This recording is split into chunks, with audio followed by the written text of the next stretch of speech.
Every Sunday, we play games requested by my Twitch subscribers and give them 1 hour each. Today, we'll be reviewing Mosa Lina, a, quote, hostile interpretation of the immersive sim, developed by Stuffed Wombat, Silkersoft, Luke, Roll and Barrel, and published by Stuffed Wombat. This is 1 Hour Reviews, fueled by Sub Sunday. I'm your host, Doggy_Dictator, and let's get to the review.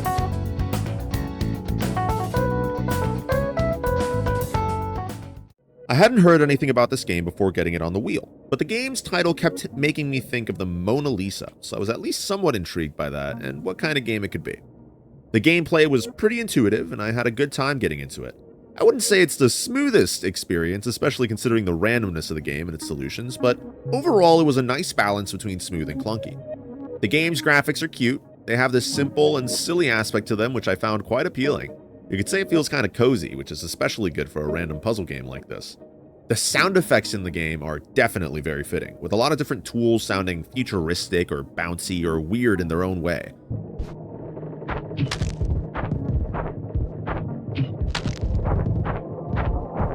The music itself is best described as out there or out of this world. It makes you feel like you're in a space in between, constantly trying your best to figure out these puzzles while hanging in limbo.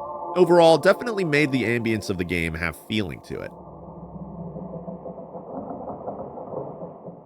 With no prior experience in this game, learning how to use the different tools and little by little figuring out how to use them most effectively was not only fairly simple, but really fun too. You get a random assortment of tools to then use to solve puzzles before being sent to the next set of puzzles and tools. There were minimal tutorials to explain the controls and how to move and stuff, but the game does a good job of letting you explore how to solve puzzles in your own way, using the tools at your disposal. Fun is the most important factor in a game for me, and to be honest, I was having a lot of fun. There were definitely moments where I felt stumped and had a hard time finding a solution, but overall I had a good time in the hour that I played this game.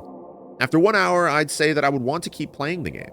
There's definitely still more puzzles to be completed, and from what I saw, there were lots of more tools to figure out and use. Regarding performance and stability, I didn't experience any crashes, bugs, or other issues.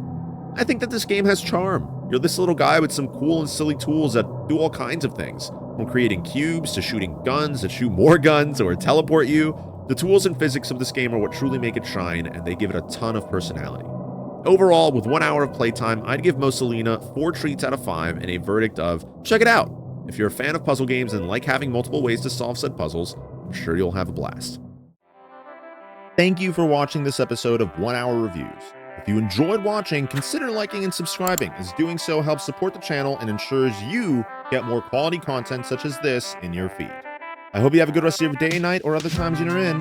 Peace out, stay safe, have yourselves